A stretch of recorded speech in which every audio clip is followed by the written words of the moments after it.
Hi, you're listening to Joe Moses, former resident of Troy, proud graduation class of '85 from Troy High, and you're listening to the Troy Story, a podcast for the College City.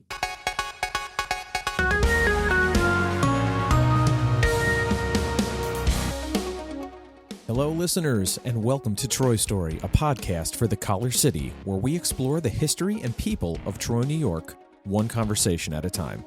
I'm your host, John Salka. After a brief summer break, we are back with a brand new episode that takes a closer look at the personal history of the Moses family and their own Troy story. This month, we're honored to welcome Joe Moses, former Troy resident, graduate of Troy High class of 1985, and the son of Officer Samuel Moses, the first black police officer in College City history.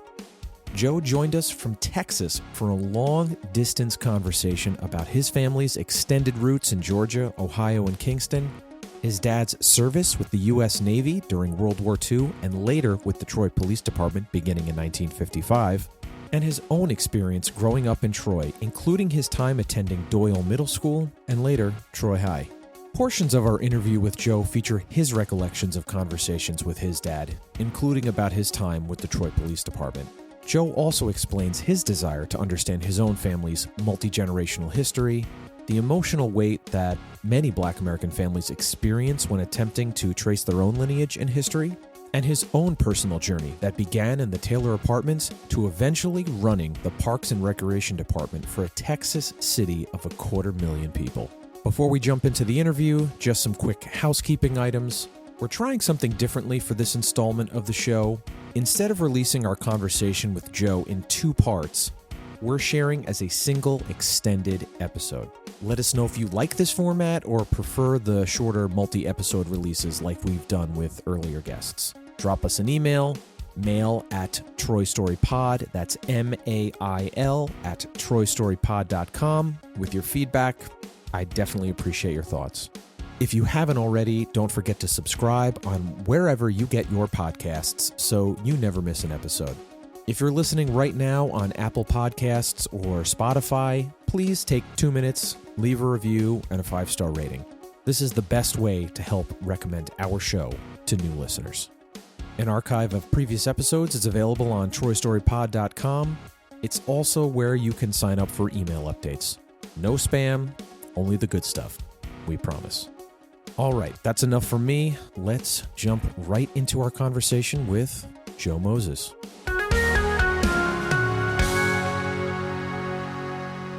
Hello, everyone. Thank you for tuning in for another episode of Troy Story, a podcast for the College City. I am very, very fortunate today to be joined by Joe Moses. Joe Moses is the son of Officer Samuel L. Moses. For those who don't know who that is, he is the city of Troy's first black police officer who joined the police department in 1955.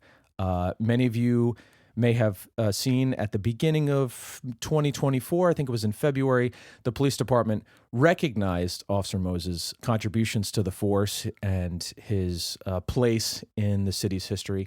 And very early on, I reached out to family members in the police department just trying to get a connection, and I connected with your niece, Nakia, who was so gracious and helped me connect to you, Joe. So been really excited, been trying to get this squared away and scheduled for a few months now. Thank you so much for agreeing to do this. John, thank you for having me. It's a great opportunity to, talk a little bit about my dad and, Troy, which is always going to be home for me. Yeah, totally. So let's just jump right into it. You were not alive at the time that your father would join the Troy Police Department, correct? Correct. By the time I came along, my dad was well into trucking, and then eventually ended up driving for CDTA. But I always knew that he was a police officer and was the first black police officer in the city of Troy. In context, this was 1955. We discussed this a little bit, in some of our earlier interviews, our phone conversations, but 1955 in the United States was a very different time. It was still defined by racial discrimination, violence against Black Americans. I mean, the same year your dad joined the Troy Police Department was the year that Emmett Till was murdered in Mississippi. Yeah. Brown versus Board of Education, the case that struck down racial segregation in public schools was only decided the year prior in 1954, and the Civil Rights Act was of 1964 was still 9 years away. I mean, there's sort of like an interesting juxtaposition of him joining the force here in Troy in 55 that I think is really sort of compelling about his story. Yeah, most definitely. I look at my dad's story and I kind of think about something I read a long time ago about Jackie Robinson being the first Black to break the color barrier in baseball. And one of the comments that what I read was Jackie Robinson wasn't the best Black player at that time, but he was the best Black player to cross the line. And when you think about that, a lot of that speaks to Jackie Robinson's personality. He had to endure a lot of stuff during that time in order to open up the floodgates for other Black players to come. And content to that, I feel that my dad and his personality, he definitely wasn't the best person to break the color barrier. My dad was a very outspoken, proud guy. He was a veteran. He served his country. He was in World War II. And my dad was, if something was on his mind, it was going to come out. And for a Black man at that time, that just really wasn't a good position for him. And I think, as I spoke to my dad about his situation on the police department, I think that really led to his early departure from the Troy Police Department. Like I was saying earlier, and you just alluded to now, because you weren't alive, you are getting sort of second or third hand stories passed sort of down through you from, older siblings or relatives. Yeah. What did you know about your dad when you were younger? Whether it was at that point, it was probably after he was on the police department. Were there were stories or things that were sort of told to you from family members about that period in his life? Yeah. Again, my dad was a social guy. He was an outgoing guy. He knew a lot of people. I don't think my dad ever met a stranger. He was that guy, he could work a room. So when I was coming along, the story I always heard was my dad got into an altercation at the hospital with a nurse, that he may not have been drinking, that his gun was pulled. I mean, all of these wild stories were told to me. So as I got older, I had an opportunity to sit down with my dad and I asked him, I was like, I want to know what happened. And from his viewpoint, I mean, there was a nurse that had a problem with him being a Black officer on the force, had a problem with him, when they would have to bring guys to the hospital, because if something happened, during an arrest or something, they brought him to the hospital, brought him to the jail, whatever. She had an issue with my dad, and there was a verbal altercation. In his words, it wasn't as extreme as what people made it out to be, but it was more so him saying things as a Black man to a white woman, and it led to his suspension. He was suspended for a while. They never got to the bottom of it, but I think my dad just got to the point where enough was enough. He was ready to go on about his way afterwards. And it's just really ironic because when I look at some of the newspaper clippings, he was kind of the belle of the ball prior to that. He had several newspaper articles about different things. There was a robbery at the South End Tavern that he helped stop. There were all kind of little newspaper articles about my dad up until that point. Yeah, a few of them actually. I think the Troy Police Department shared when they recognized him. I think it was helping a woman who was hurt in a woman and a boy that were hurt in a car crash. Yep. I believe there's even really a great photo of his swearing in the date. This was in the Times Record, Troy, New York, July 5th, 1955. So that was in the paper. Picture's a little hard to see, but it's Yeah. him and a number of leaders, the police chief, the city clerk, and the mayor there. And then, as you said, foiling that robbery. And I think the story that is told routinely is this thwarting the robbery and apprehending the two Yeah. suspects. So as the story is told, it's that he fired a single shot and the bullet hit both Both suspects, suspects. right, and allowed him to capture them single-handedly. Is that kind of what you remember being told to you when you were younger? I remember hearing that. And again, I think that was part of my dad's kind of, stretching it a little bit. Just, my dad had a great personality, and like I said, he didn't meet a stranger and he was a very likable guy. And I think that was part of it. He was able to have these types of stories and connect with people. And it was kind of like weaving between where's the stretch and where's the truth. Because he was definitely the type of guy that one of my dad's biggest things, and I think it's kind of rubbed off on me, is he always felt that if someone else could do something, he could do it, regardless of race or anything else. If you were able to do it, then that means he could do it. And I think that was one of his driving factors in life. To come back to sort of his time in the department, do you remember how long he served? Do you remember how many years it was? I want to say it may have been close to 2 years because during the time he served, then Charlie King was brought on shortly after. Could you tell folks who Charlie King is? Yeah, Charlie King is the second black police officer in Troy, the first black detective in Troy, long-serving police officer, great guy. Charlie had a different personality than my dad. Very strong man, but very easygoing, from the outside. And, my dad always spoke very highly of Charlie King coming up. And I can remember one of the things he said was when he talked about Charlie is no one but him knew what Charlie dealt with early in his career, as a black man. And it's funny, I went to school with Charlie's daughter, Greta, and we kind of talked about this, later in life, as our parents both were older and around the time they were passing. She was telling me my dad went to Charlie King's funeral and, and he talked to her a little bit about that. And, and she talked about, he didn't bring a lot of it home, but my dad alluded to the fact of, the things you have to endure, to keep your profession, to take care of your family. It's a heavy burden.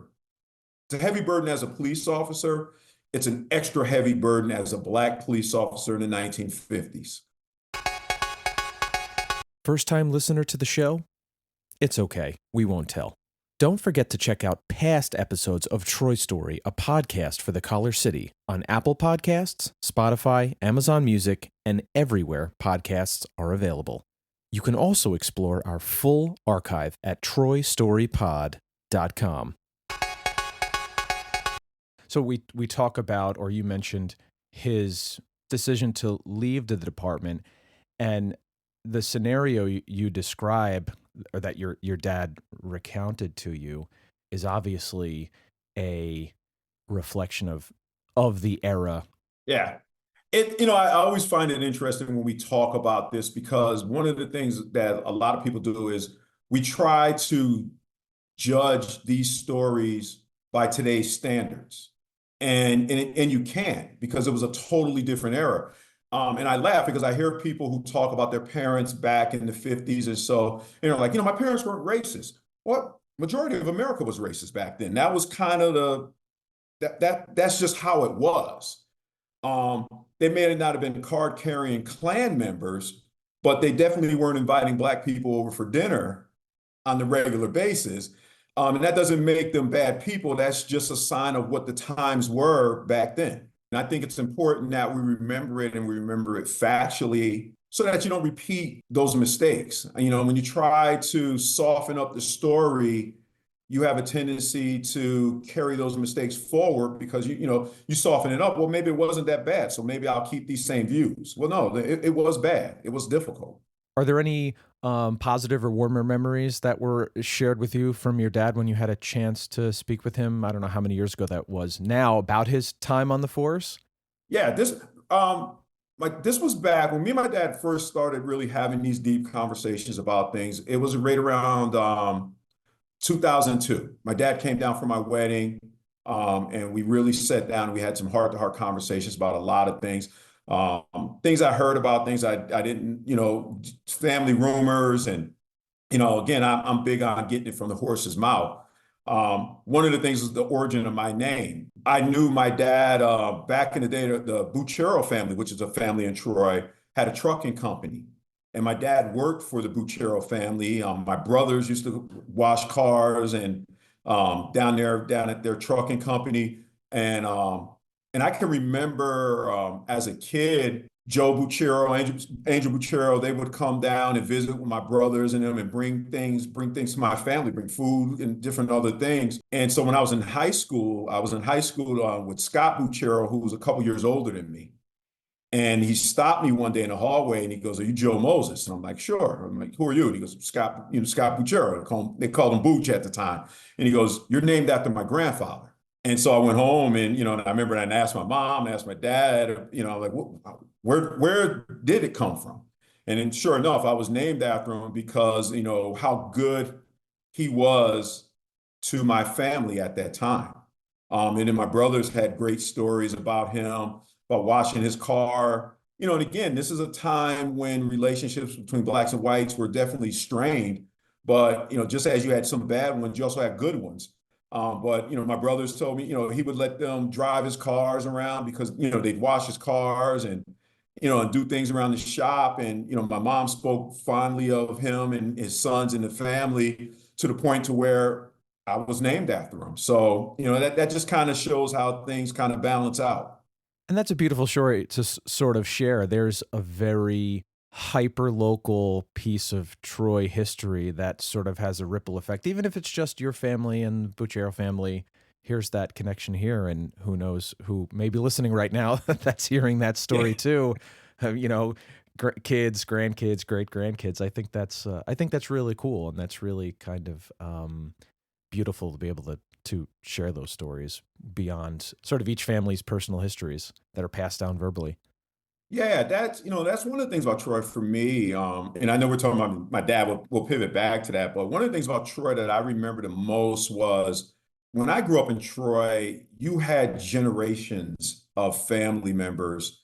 So a lot of guys I went to school with, my brothers and sisters went to school with their brothers and sisters or their parents because we have such an age gap. But we knew the families, or they knew the family name. Even some of the principals. I remember my elementary school principal down at school 12. He was also my brothers and sisters' elementary school principals down at another, I think it's school 10 in Troy. And so he knew the name, and you just don't have that in Troy anymore.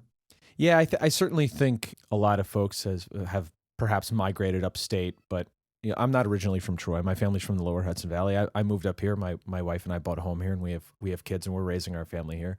But yeah, I think to a degree you're right. There's less of a known names, perhaps. Yeah. Within neighborhoods. I think some of the older generations probably still reflect that, but certainly I think people are much more younger generations travel more. They choose different Yeah. places to live. They leave Yeah, their it's a different time. hometowns. Yeah, absolutely. You just have a much easier capacity to buy a car and move somewhere else and get a job, get a job elsewhere. To come back to you, so you are the youngest of 9 kids. What is the age difference between you and your oldest sibling?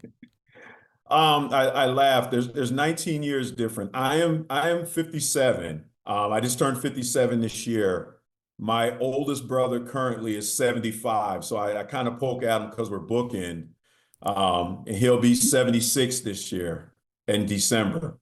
So so yeah, I have nephews and nieces that went to high school with me. They were, 2, 3 years behind me. So yeah, it's quite a big age gap. How many brothers, how many sisters? We have there's 6 boys and 3 girls. Do they all live all over the country? I was looking at I forgot to mention at the beginning of it, your father has subsequently passed away. He passed away in 2019. So a lot of Yeah. the information that I was working off was some of the stuff I saw from the Troy Police Department announcement on the recognition event, but also the obituary that had a lot of information about your family, and there were cities from all over the place. And some of your siblings still live in Troy, correct? Yeah. Five of my siblings are still in Troy. And then I'm in Texas. I have one in North Carolina, and then I have two in Virginia. So, and then my father has other children as well. So, altogether, I mean, he has 14 kids. The majority of them were still up in the Capital District. One passed away, Lisa. Then he had, my sister Tia. And then my brother Stanley is still up in Albany. My sister Sandra I think she's in New York. She's not in the Albany area anymore. I think she just relocated. My brother Sean is down in the DC metro area. So, but we're all, we pretty much try to stay connected. Did any of your siblings decide to go into law enforcement, following their father's footsteps? Ironically, no. There was a time I thought about it, but life just didn't work out that way for me. But no, I have a cousin matter of fact, he was a Schenectady police officer. He went into law enforcement, so that was about it. Have a burning question? Want to share a suggestion for the show? We want to hear from you. Seriously. Send an email to mail@troystorypod.com. That's mail@troystorypod.com. Don't forget to connect with us on social media, including YouTube, Instagram, Threads, Facebook, TikTok, and even the digital wasteland known as X, formerly Twitter. Find us using @TroyStoryPod. And now, let's get back to the show.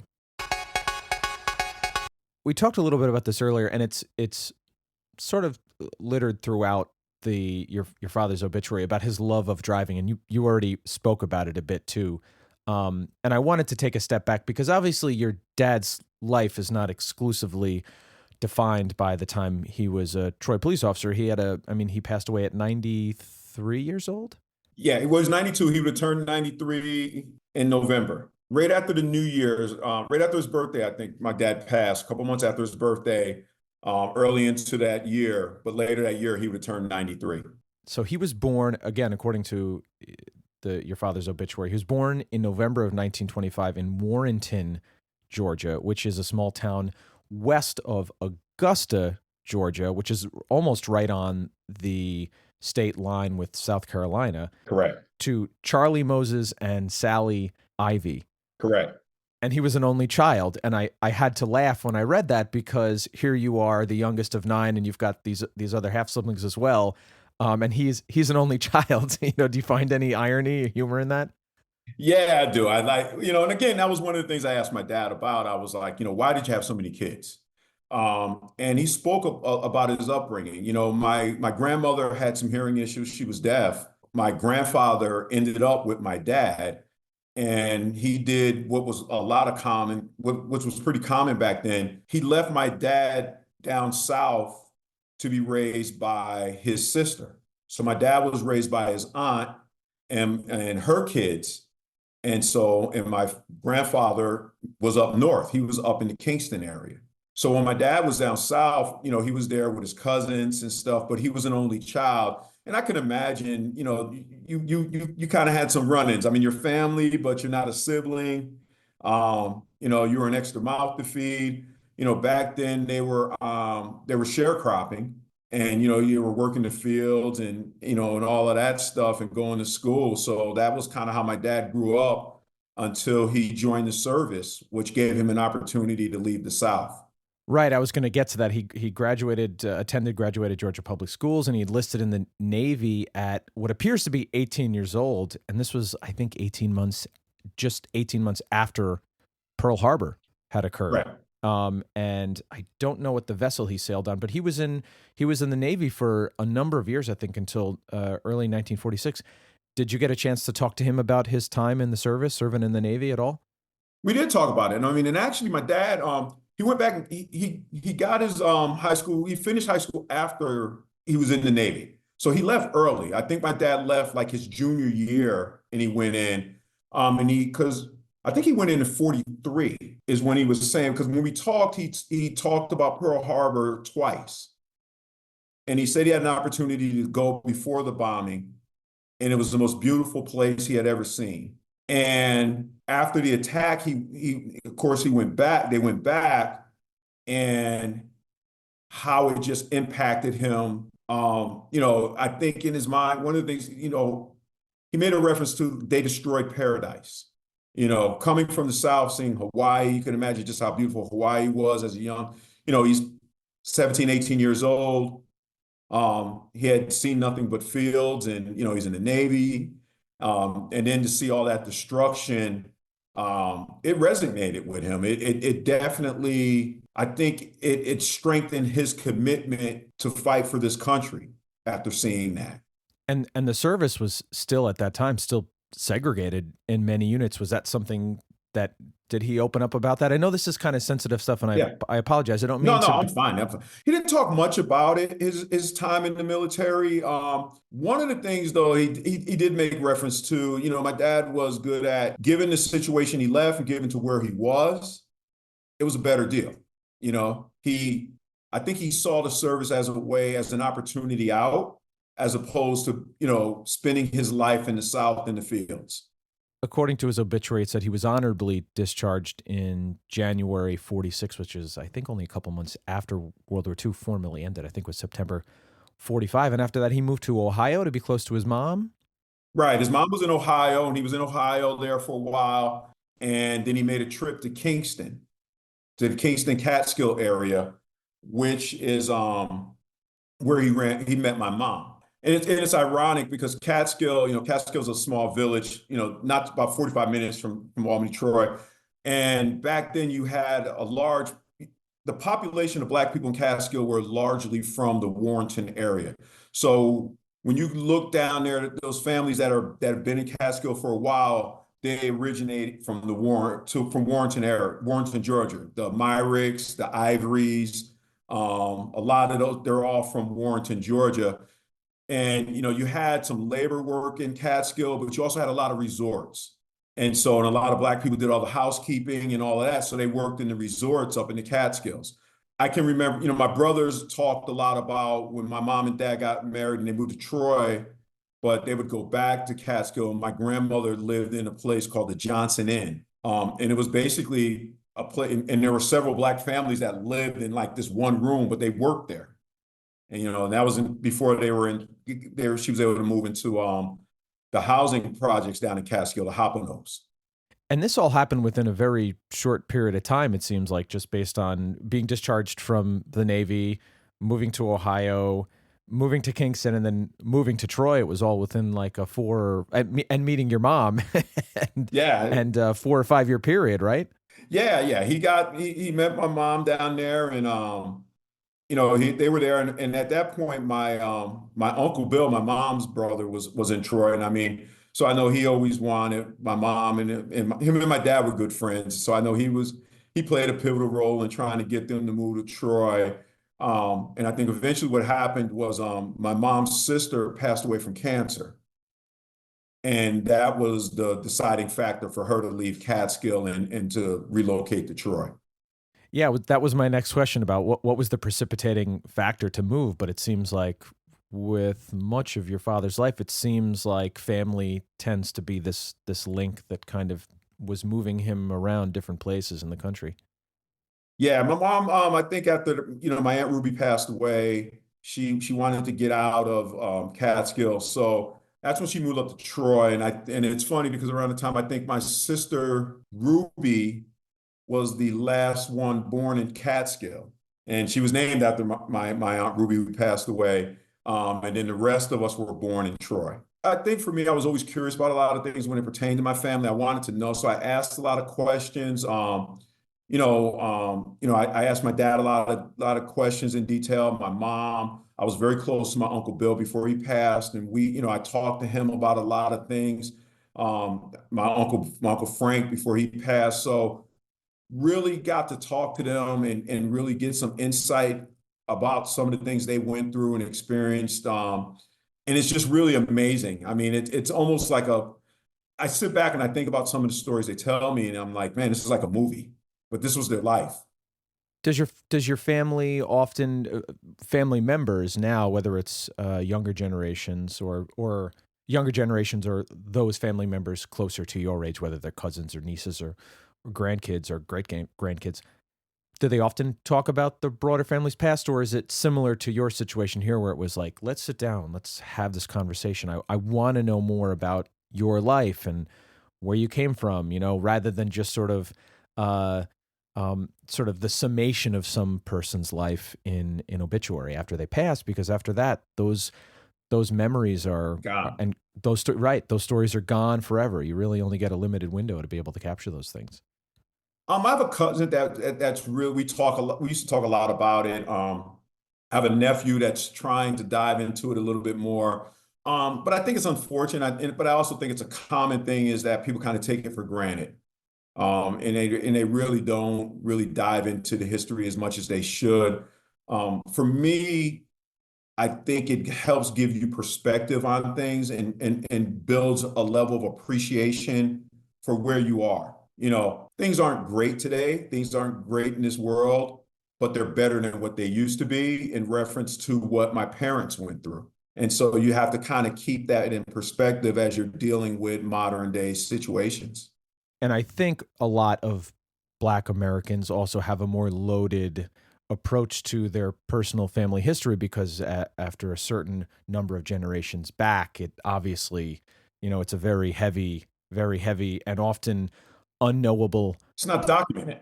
Right. Well, I mean, for me, there's no documentation beyond my grandparents, period. I looked at census stuff and it's sketchy. So I can only go back three generations, and you hear people that talk about their family members when they migrated from different countries here and how they got started and all of these great things. But they don't realize for us or African Americans, if you can go back more than three generations, you're blessed. If you can go back to the 1800s, it's a blessing and a curse because you're blessed because you can have that knowledge, but the curse is you're faced with the reality of the cruelty of slavery And how recent it was. and how recent it was.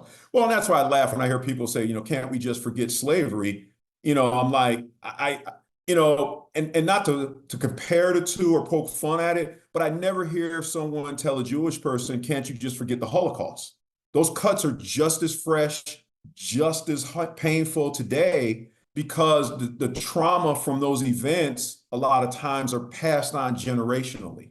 But I think for us, I think for African Americans, it's important that you acknowledge it, you revisit it, you understand it, because we have to look at our culture and you look at some of the things that we do, and a lot of it is directly traced back to slavery. And so, if you can't recognize bad behavior, then you can't fix it. We touched on this a little bit earlier, but I'd love to sort of dive into your Troy story. I was born right there in Troy. I was the youngest. Spent my whole life. My family, we were the first or the second Black family to move into Taylor apartments. Wow. So my mom, when we moved her out, she was 90, she was right around 92. When we finally was like, Mom can't live by herself anymore, and we moved her out. She was the longest resident in Troy Housing Authority. She had literally lived in her apartment long enough that she bought it twice. That's pretty great. That's pretty great. Yeah, but I grew up in Taylor apartments. I got to see the good, the bad, the ugly. There was a time when it was a different vibe down there. You knew everybody in your building, you knew all the families, there was a bunch of kids. You always had somebody to play with, the playgrounds outside. It's funny, I can remember the housing authority actually had a summer camp, and it was up in Grafton. And so they would bus kids from all the different projects out to Grafton, and you do a summer day camp. What year was this? Oh God, this was in the 70s. I was in elementary school. And I up until right around I think by the time I got to high school, they stopped it. But you had Camp Hayes, J. Robert Hayes Day Camp was up there. And then down the road was the Boys and Girls Club camp, Camp Barker. What do you remember from that time going out to Grafton as such a young kid to do summer camp activities, like leaving the city, getting on a bus and going Yeah. 30, 40 minutes? Well, it was amazing. I mean, you went out there, you played sports. A lot of the guys, a lot of the camp counselors were people from the housing authority that, they got summer jobs out there. But you got to meet kids from other projects, because you're out there in camp. And so, when I remember, Mabel Mazon used to work out there. And Mabel and my mom were good friends. And the Mazons were another big family. They lived in the Kings, Martin Luther King apartments up there. And so, I met you met those guys. You just met people from all over the city. I mean, we played sports out there. Mark Malloy, who helped get my dad's the recognition for my dad, was a police officer in Troy. I remember Mark being a kid going to camp out there. We used to call him Nettles because, like after Greg Nettles. Mark Mason, who was a former police officer in Troy, was a camp counselor out there. And I remember, we played softball. We all wanted to be on Mark's team, because he was a great softball player. You just got to get out. You did things. You swam out there in the lake. You did arts and crafts. It was just an opportunity to get out of the city and just see something different and do something different. You grew up in the Taylor Apartments. Which building was it that you grew up in? I was building 4. We were kind of on our own little island out there once they built the bridge. Actually, I remember when the Congress Street Bridge was built. Really? Yeah, there used to be another bridge, and they tore it down. And I can remember as a kid when they were building the Congress Street Bridge. Matter of fact, and I'm kind of dating myself. I'm get some of these names wrong. Redemption Christian Academy up on 9th Street in Troy. It was ran by Reverend Massey, I believe. He was a construction worker that was working on the bridge down there, and I remember him as a kid. I think it's John Massey, if I got the name correct. Somebody may correct me, but I remember him as a construction worker. The Sankeys, another big family in Troy. They used to live down in Taylor Apartments, and I remember during the construction of the bridge. Curtis Sankey fell off the bridge, and luckily he was okay. But because we were kids, and I mean, we're playing in a construction zone. Oh, he fell just and got hurt. I He thought you fell and meant got hurt. I mean, Oh, off the high part of the bridge, yeah. And I mean, it was safety regulations back then were a little bit different.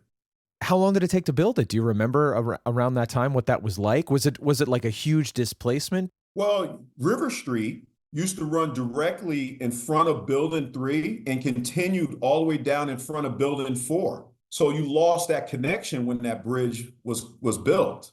And so it kind of isolated Building 4. How long? I can't remember the timeline, like I said, because I was a kid and I just, was just there and in the construction. But I look at pictures when we were younger and I could see when the bridge wasn't there. And then, and I remember the construction of it and the bridge is there. But growing up in Taylor's back then, there used to be, they had a program in the projects, the work basket is what they called it. And the work basket was a place where a lot of the moms went. They did crafts, they did ceramics, they did sewing, they had cooking classes and all of this stuff. And so when you were in the work basket, though, you were able to take your kids and put them in the nursery. And so my mom worked in the nursery. And so, and again, that's where a lot of my childhood friends, we were in the nursery together down there with my mom, and then we all went to school 12 together. By the time I came along, that's when Doyle opened. Doyle Middle School opened a couple of years earlier before I got to go to junior high. So we all went to Doyle, and then we all went to Troy High together. But, we all came up together down in Taylor Apartments. We all went to school together. You had mentioned a number of different people that you went to high school with that I think a lot of listeners would immediately recognize their names. Yeah. Well, it's funny. I go to Doyle, and I run into, and that's where I met Harry Tatunjan. We were in Doyle, we were in shop classes together, and we just clicked. I mean, I think we both had a knack for building things, making things. And so we used to have a little running competition in shop class, who could finish their project the fastest or made the nicest project. And that was just a friendship that continued on through high school. And to this day, I still consider Harry a good friend. I can call him up. He was at my mom's funeral, just a good guy. I mean, and I can remember, when they had the body shop and I would go up there and visit him on Hoosick Street and his dad his mom and his dad and his brother, just always treated me well. Just a good guy, good stand-up guy. Kevin Pryor, KP, I remember meeting KP as a kid. Ended up getting a little bit serious about basketball because of KP. If you know KP, KP's a basketball fanatic. And I mean, if you're around KP, you're going to hoop. But KP was a friend of mine coming up, good friend of mine still today. Matter of fact, I ended up playing for Troy High because of KP. KP was like, come on, we're going to try out. We're going to play ball. And so that was that. And even I think you had mentioned Dan DeWolf, who's now the Troy chief of And police. yeah, Dan, we call him Wolfie. Dan was in our class. A lot of great guys in our class. Dan was a great guy, good guy, stand-up guy even then. I mean, for the most part, you had your issues in Troy, and I think for us, if you were an athlete, you played sports, you knew these guys. We grew up playing CYO ball and Boys and Girls Club ball. I laugh. I mean, I played basketball for St. Mary's for a number of years. Never went to church there. Never went to church there. But you end up you're playing against these guys in CYO ball, and it was kind of funny because you knew who was going to go to Troy High eventually. You knew who was going to go to Catholic High, and you knew who was going to go to LaSalle, and you kind of played against the same guys coming up. You also talked a little bit about some of the things you got up to when you were kids riding bikes. That was like a big activity when you were younger, right? Yeah, matter of fact, when you go up Congress Street in Troy, where the old Ahern Apartments used to be, to the right there used to be a car wash, and right before you got to that car wash, there was a little shack, and there was a guy named Joe that had a bike shop there. And there was all kind of wheeling and dealings because I mean this is back when you had a million reflectors on your spokes. You had baseball cards or football cards in your spokes making noises. And, we would ride bikes, man, and we would get on the bike and we would just ride all over the city and venture out. And that's what I talk about, Anthony Conyers, who's a current police officer in Troy. His dad, Pooh Conyers, he was kind of like the Pied Piper of bikes. And Pooh would come around and he had this yellow Schwinn 10 speed, and you just wanted to ride with Pooh, and so there'd be a trail of 10, 15 kids from all over the city following him, riding with him to different parts of the city. And you build friendships. Another one of my best friends, Herman Rivera, who's from, Fifth Ave, they call it Little Harlem, part of Troy. I met Herman riding bikes with Pooh Conyers, and we just became friends, and we ended up at Doyle. We were in the same, we found out we were in the same grade, same class, and we just remained friends all through life. But, that camaraderie of riding, hanging out with Pooh Conyers. Oh, we'd venture out. I mean, we were in Albany, and, there was a couple of trips to Schenectady that were brutal, but we made it. And again, it was a little bit different back then. Waterville was a little bit sketchy. Going through Waterville, going through Green Island was a little bit sketchy. Certain parts of Lansingburg were a little bit sketchy for us back then. You definitely you knew the possibility of a couple of slurs being thrown at you were going to come. And that was just the times. Head over to TroyStoryPod.com and subscribe for email updates delivered direct to your inbox. Well, what are you waiting for? So, you graduated Troy High what year? 85. Great year, great class. Sports, I think definitely that. I think 85 is probably one of the better. I'm a little biased, but I feel 85 is one of the better classes, for us. For what reason? I mean, we just had a bunch of great folks in that class. Like I said, we were competitive in pretty much all sports. Just had a good mix of guys and girls. Just good folks in that class. It's kind of a coming of age time. For the country even as a whole. I mean, things were. We were coming out of that era. The 70s were a little bit different. The 80s was kind of a little bit more inclusive. I think you started to see a little bit more inclusivity of everybody.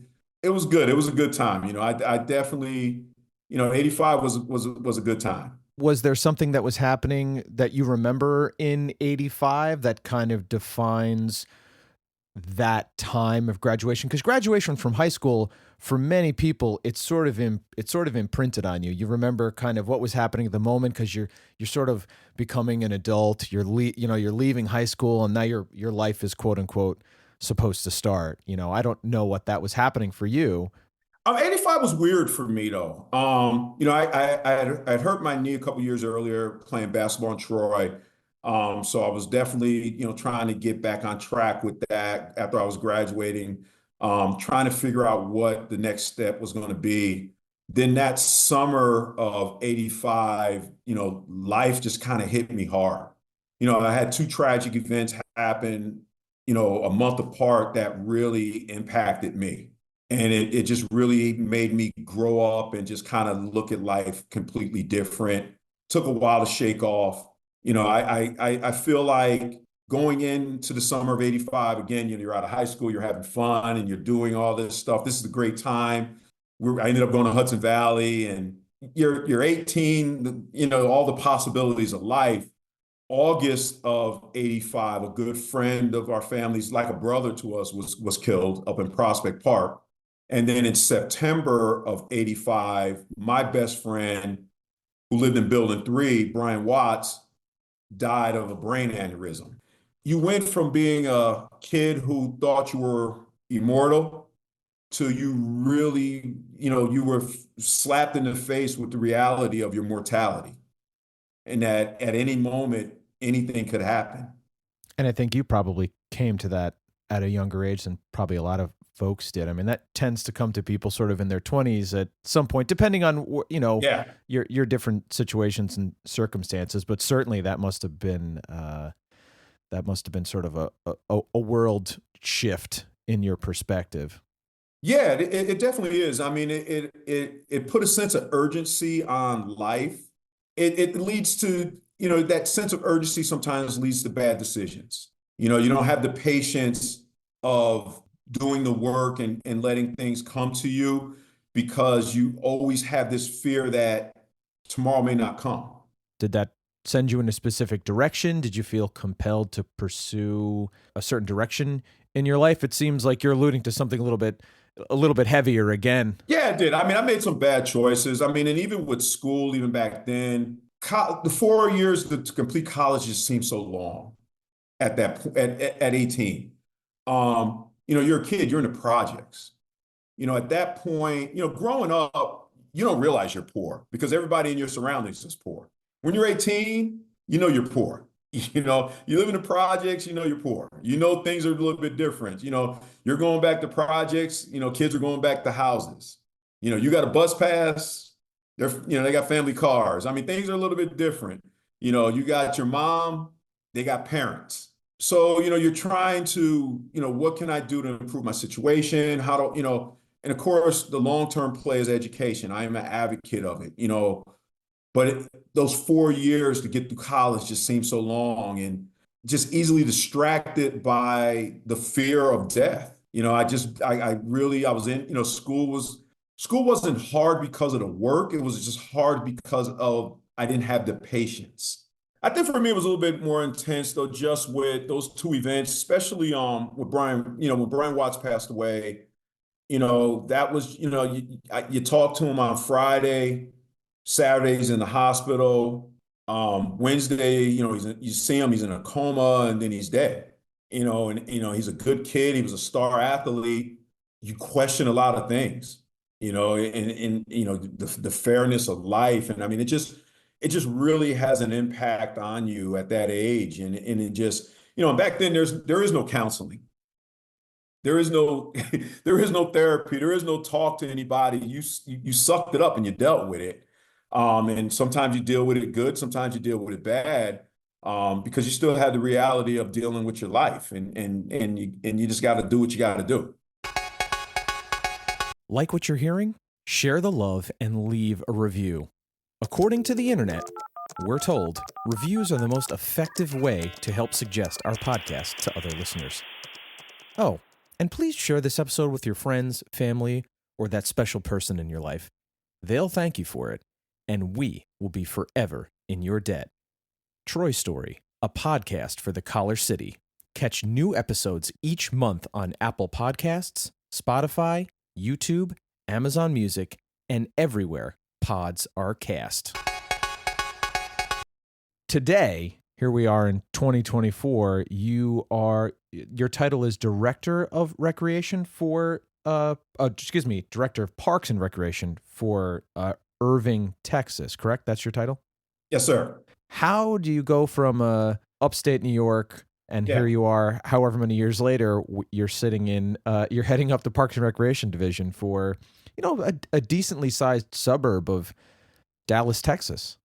Yeah, it's funny because we refer to ourselves as a small city, but I'm coming from a city of Troy. Troy's what about 60,000 people? Give or take 50,000 at the last 50, census. 60,000. Yeah. And we're considered a small city in Texas, but our population is 260,000. Oh my God. Yeah. My department operational budget is larger than the operational budget for the city of Troy. That's pretty incredible, which would make sense on scale. I'm assuming population of 5 times the city of Troy. That computes. Yeah, my sister at the time, my sister's husband was in the military, and he got out, and they were in Killeen, Texas, back in 88, 89. Around that time they were there. I was kind of going to school, really couldn't focus. I'm home. Honestly, I was doing enough to make my mom happy, but I really wasn't focused. Again, I was just dealing with life, and so in 89, the decision was made that, it was time for me to leave. Your 20s are hard, Yeah. in general, especially your early 20s. Yeah. And as you just said, it was probably even more difficult when it's like the late 80s and early 90s. Well, it's a different time. Troy's changing, a lot's happening in the world. Like I said, and for me, you make some bad decisions, and you get involved in things you shouldn't get involved in. And it's like, okay, it's either you're going to make a change in your life, or you kind of know, where things are heading. So I made a change, and my sister and my brother-in-law allowed me to come to Texas. My brother was also down here working. So I came to Texas in 89. It was weird because a year later, they both moved to Virginia. But I was in school, and and I think that, I just decided to stay. One thing about, being from Troy, I mean, Troy's a blue collar city. I mean, you're going to make it. You make it in Troy, you make it. And then that was kind of my attitude in Texas. I mean, a little bit of cost of living was a little bit cheaper, but I was able to bear down and, and do things, find work. And, I mean, I joke about it up until the time I was married. From the time I came to Texas up to the time I was married, I've always worked at a minimum of 2 jobs, even while going to school full time. Wow. What did you end up going to school for? I got my degree in business. Nice. I went to Tarrant County Junior College. Finished up at Dallas Baptist University. I got a bachelor's degree in business and majored in management, minored in communications. And then once I got married, I went back. Me and my wife, we both went back and got our masters together. So we both have MBAs in management. And what was the career path at that point? You said you were working 2 jobs at any one time, and here you are now apparently heading up a department that has 5 times the budget of the whole city of Troy. How did you end up there? What was the path? I always, before I left Troy, though, even working, I worked at the Boys and Girls Club. I worked at CYO. So always, because I went to those programs, I was an athlete. So you hung out, you stayed in the club, you stayed at CYO. I think Ray is still down at CYO. I can't remember Ray's last name, but I love Ray. Great guy at CYO, gave me a job down there. Earl Harrison and Al Prater gave me a job at Detroit Boys and Girls Club. So when I came to Texas, I'm at an open gym. I'm just shooting hoops, and I'm sitting down waiting for my time to play. And a guy sitting next to me. His name is Paul Jackson. He ran the gym at the time, and he's talking to me, and he's like, "Hey, man, I got to find somebody to run my summer camp." And I'm like, "What are you talking about?" And he's like, "Man, I can't. I got a summer camp program. I need a camp counselor to run my camp." And I was like, "Man, I can do that." And he's like, are you serious?" I said, "Yeah, I did it for the Boys and Girls Club. I did it for CYO, went to Camp Hayes. I was a CIT for a while. I said, I could do a camp in my sleep."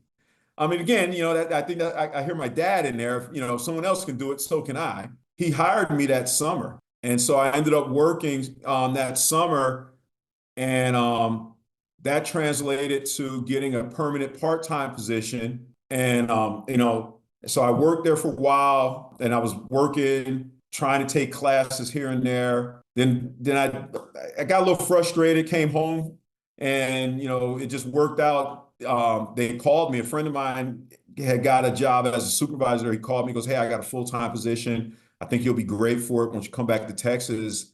And at that point, I had a full-time job, came back, and the rest was history. And so you just kind of worked your way up. Yeah, I was working at the rec center. Even when I was part-time, like I said, I was working, taking classes.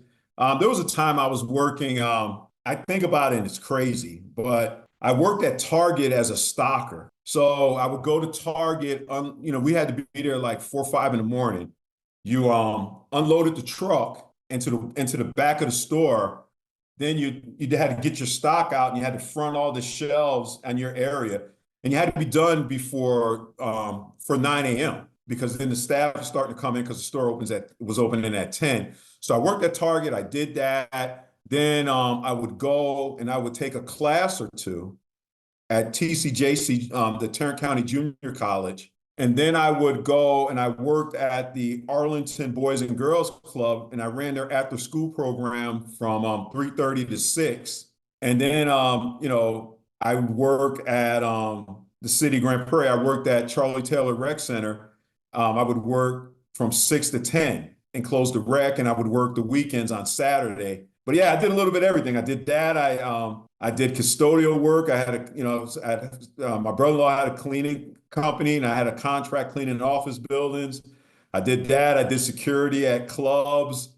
I worked at just about every retail store in the mall. I worked at Champs. I worked at Zeidler and Zeidler selling suits, Circuit City, Best Buy. I worked in warehouses. I got my dealer's license at a young age, my car dealer's license, because that was a big business out here. So I was able to go to the auction and buy and sell cars on the side. If there was a way to make money, I was going to find it. And that's what I did, and then I got full time. But even once I got full time, I continued to work, part time and continue to go to school and, made it happen. What's sort of like your primary job responsibilities as director of a department of that size? How many parks and how many recreational programs does the city of Irving have?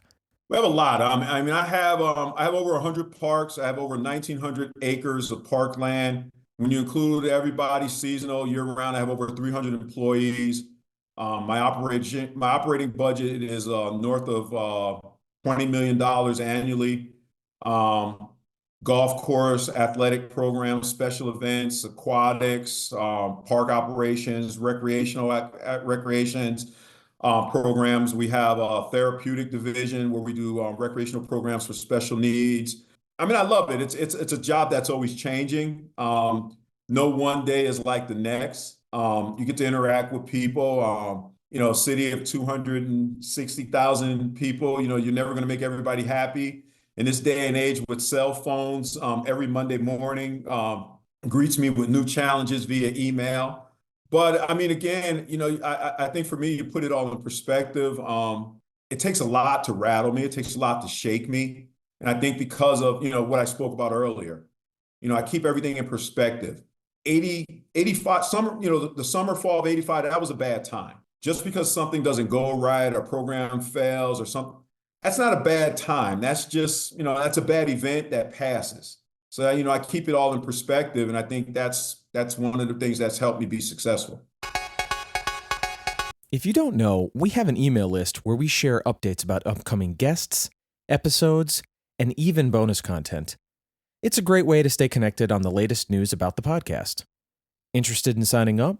Head over to troystorypod.com and subscribe for email updates delivered direct to your inbox. Well, what are you waiting for? We normally sort of close every interview. We like to ask people like, oh, how do you enjoy Troy? You obviously haven't lived in Troy in quite some time. But one, do you come back and visit? I imagine if you've still got family here, you may come back periodically, especially if you were born and raised here. And two, when you come back, do you have old haunts that you like to revisit, or are there sort of like new things you like to enjoy when you come back? I mean, you're not from Troy if you come back. There's a couple of spots you got to hit. You got to hit Snowman Ice Cream. You got to hit Famous Lunch. You got to hit Bellinopolis, and you got to hit Ted's. If you're not at those four spots, then I question if you're from Troy. Those are staples that have been around forever. I'm a Taylor Apartments guy. I'm in Building 4. And, we're right on the edge of South Troy, if you want to claim South Troy or not. Growing up as a kid, for me, Red Front was the best pizza in town. So, when we're in town, we always get together with my family. We go to Red Front, and I think it's more nostalgia than anything, because when I was a kid, it was a special night if you had Red Front pizza. We're ordering Renfoot pizza tonight for dinner. That's what we're having. I can remember, man, I remember being in elementary school. And it's just funny how times have changed. We always got snow upstate New York, but on the rare occasion that you got so much snow that they canceled school, me and my friends, it was me, my friend Roy Smith, and Tyrone Chapman. We got together, we got we called each other back then. We were going to go shoveling to unshovel, clear people's walkways and their cars and everything. We're in elementary school doing this. We're fifth, sixth grade. So we went out and, we went along First Street and we're shoveling off people's their stairs and shoveling out their cars. And if we made 20 bucks, if that, I don't even know. I mean, we didn't make a lot of money.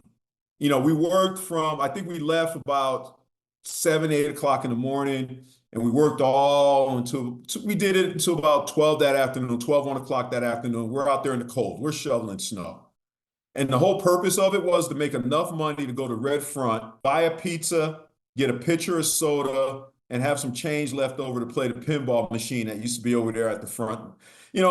And so I remember we went there and we were in Red Front. We got our shoes off and we're running around inside there. We're eating pizza and you're playing on the pinball machine, and life was good. That's awesome. Everybody's got those great stories about especially, it's always a pizza place. Like everybody's got their hometown pizza place. Gotta have it, man. It's funny. Then, I know now DeFazio's is a staple up there. And it's funny. We have big ties with the DeFazio family. Mr. DeFazio was actually my biology teacher at Doyle Middle School. Oh, that's so funny. Yeah, he used to be a biology teacher at Doyle Middle School before he opened up the pizzeria. And then years later, my mom became a teacher's aide at Troy School District. So she worked with his wife, Mrs. DeFazio, for a number of years down there. Man, you got deep links, man. Your family's plugged into everybody. Yeah. And again, there was a time when Troy was like that. I mean, I can remember even when I lived in Texas, I'd come home and I'd go to Red Front and pick up a pizza or something, and there'd be guys sitting at the bar, and someone would say, "Hey, you're a Moses, aren't you?" And I'm like, "Yeah." After that, there's always a series of questions that come, and I'd always have a little fun with it. And they're like, "Well, who's your dad?" And I say, "Sam." And depending on who they were, they get a little puzzled look. And they kind of be like, Big Sam or Little Sam? And I'm like, Big Sam. And they're like, oh, okay, who are you? And, because they knew my older brothers and sisters, and I had to explain to them who I am. And they're like, okay, well, you came along much later. And I was like, yeah, but that's Troy. That's home. I don't think there's a better way to end the interview except on that. Joe, thank you so much for sort of taking the time out of your day to tell your story, tell your dad's story, tell your family's story. I'm just so grateful that you allowed us to kind of have this conversation, and I'm really grateful that you're willing to share it. No, I appreciate it. Again, I think it's cool. Like I said, I imagine everybody feels the same way about their hometown. Good or bad. Troy, I think is a great place. A lot of great people, a lot of great memories there in Troy. Just when I was just home I had a niece's wedding. And I was able to get in touch with a friend of mine. I went to elementary school with this guy. Then we hooked back up in high school, played football at Troy, a guy named Chuck Tangrady. So we were talking, and of course, we went to Famous Lunch. We ate breakfast, and we just talked about Mark Fennell and all the guys that we went to school with in elementary school and how guys are doing. And, guys we went to high school with, John Potenza, Mark Reel, Steve Reel, Reel Welding. I went to school with Steve Reel from Reel Welding. He's one of the brothers there. We played basketball together. Mark Reel was Armin Reel's son. Mr. Reel was our principal at the time. Mark was on our basketball team. Just guys that we all grew up with. And there's nothing like that, being able to go back home and talk to guys and just kind of relive those moments. So it's always going to hold a place in my heart. Thank you so much for joining us for the latest episode of Troy Story, a podcast for the Collar City. Many, many, many thanks to our guest, Joe Moses, who not only generously shared his own story, but also helped contextualize the Moses family's place in Troy history. If you'd like to learn more about Officer Samuel Moses, check out the links in the episode notes below about his time with the Troy Police Department. We've also posted more on TroyStoryPod.com. We're leaving you today with a sneak peek from an upcoming episode we're working on that looks back at Metallica's first and only concert in Troy, New York at RPI's Fieldhouse in 1989. I remember I went to the show with a friend of mine from high school who was one of those kids that, wore the Slayer shirts that I was like so intimidated by. But he was in one of my classes and he was like a really cool, funny kid. And he's like, "Hey, you want to go to the concert?" I'm like, "Yeah, sure." And I don't remember how much the tickets were. I don't remember a lot of the details. I think my dad drove us there, dropped us off. He was looking at the people and was like, everybody had long hair back then. And he's like, "These people are all on drugs." I think he was thinking that we were like, he was going to drop us off and he's going to pick us up and we were going to be drug addicts or something. But until next time, love yourself, love one another, and may Pod save Troy. Troy Story, a podcast for the Collar City, is hosted, written, edited, and produced by me, John Salka. Our theme music is by Stephen J. Goldman at Four Legs Records. Like what you heard? Please give us a rating and review on Apple Podcasts or wherever you listen to Troy Story, a podcast for the Collar City. This is incredibly helpful for getting others to find our show. Want to know more? Visit TroyStoryPod.com to see upcoming episodes, guests, and bonus content. Thanks for listening. The views or opinions expressed by guests are their own and not of the host or Troy Story, a podcast for the Collar City.